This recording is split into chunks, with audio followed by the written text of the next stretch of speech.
warahmatullahi wabarakatuh. Alhamdulillahirabbil alamin. Assalatu wassalamu ala asyrafil anbiya'i wal mursalin wa ala alihi wa ashabihi rasulillahi ajmain. Pertama sekali, marilah kita senantiasa bersyukur kepada Allah Subhanahu wa taala yang mana Allah telah memberikan nikmat dan karunia-Nya kepada kita semua, terutama nikmat kesehatan dan nikmat iman. Salawat beriringan salam senantiasa kita ucapkan, kita hadiahkan kepada junjungan kita, yakninya Nabi Muhammad sallallahu alaihi wasallam. Semoga kita bisa menjadi pengikut yang mendapat syafaat beliau di akhirat nanti. Nah, pada kesempatan kali ini saya akan menjelaskan tentang buku yang saya tulis di dalam kegiatan KMO, kegiatan menulis online, menulis satu buku dalam waktu 1 jam, yang dibimbing oleh Bapak Profesor Ahmad Kindi dan diselenggarakan oleh Jihan Pustaka Media.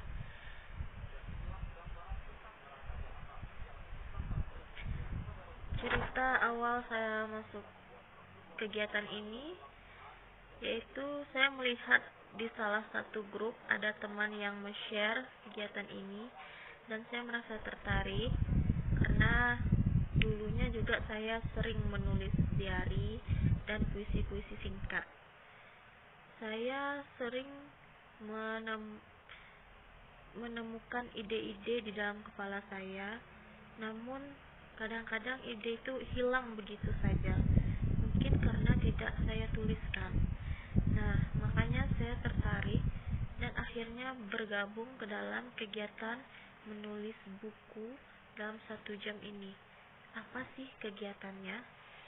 Saya dari awal benar-benar bertekad ingin serius di kegiatan ini.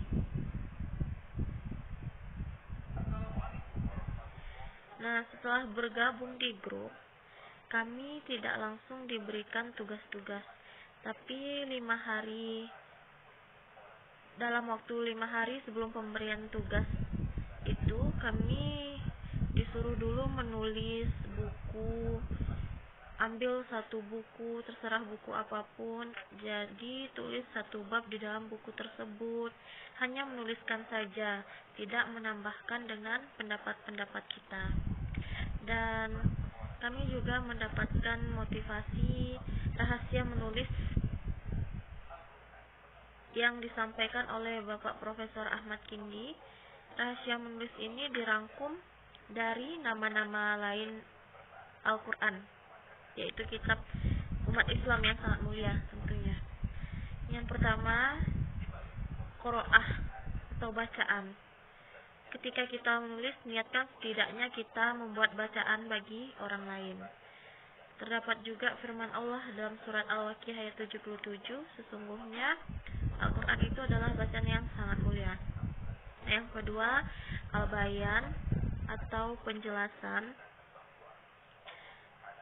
Sesuatu yang telah kita ketahui solusinya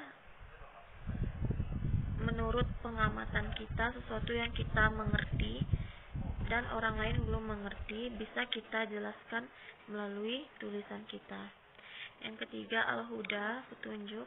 Petunjuk ini mengenai cara-cara melakukan suatu tips-tips agar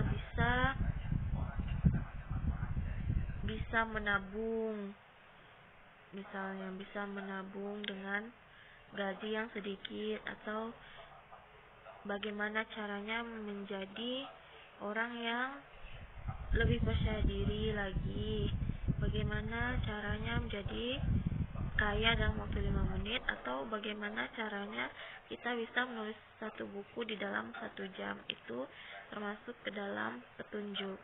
Yang keempat, azikra, peringatan. Yang kelima, hikmah atau hakim. Hakim di sini berbicara tentang segala sesuatu yang berjalan di muka bumi, lebih kepada alam.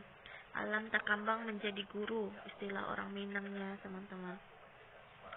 Yang keenam, al-usra, kabar. Apabila kita mengetahui informasi-informasi terbaru, bisa kita tuliskan dan menjadi kabar bagi orang lain. Yang ketujuh, asyifa, tulisan bisa berisi solusi-solusi atau penawar atau pemecahan masalah.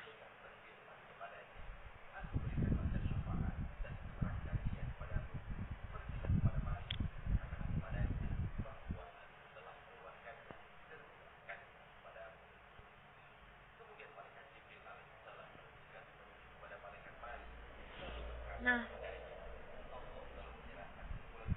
ketika saya mengikuti kegiatan menulis online ini, ada banyak sekali manfaat yang saya rasakan. Di antaranya, saya bisa membuat cerita-cerita yang telah ada sekarang ini melalui teknik-teknik menulis yang diberikan oleh pembimbing. Dan salah satu teknik yang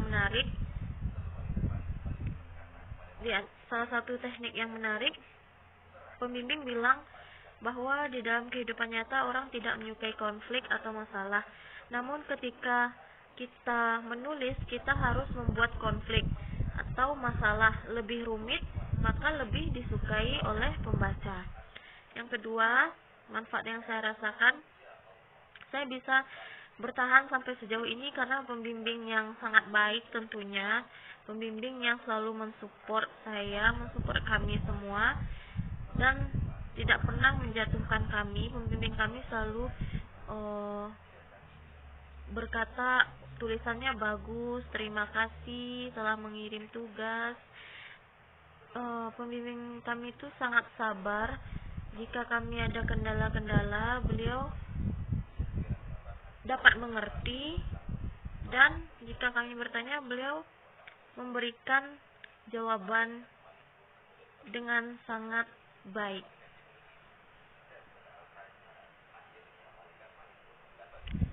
Adapun buku yang saya buat itu saya beri judul Kumpulan Cerita Suci. Di dalam buku ini ada 3 bagian utama. Yang pertama, cerpen-cerpen tentang anak-anak sekolah, baik di masa SMP, SMA maupun di dunia perkuliahan. Yang kedua, kumpulan cerpen untuk anak usia SD, yang mana saya sangat tertarik untuk menulis cerpen-cerpen bagi anak usia sekolah dasar, karena saya adalah guru sekolah dasar. Di dunia anak SD ini, saya melihat anak-anak itu tentu saja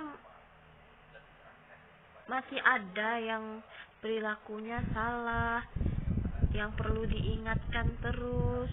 Nah, salah satu cara menanamkan nilai-nilai baik kepada anak usia SD adalah melalui cerita-cerita pendek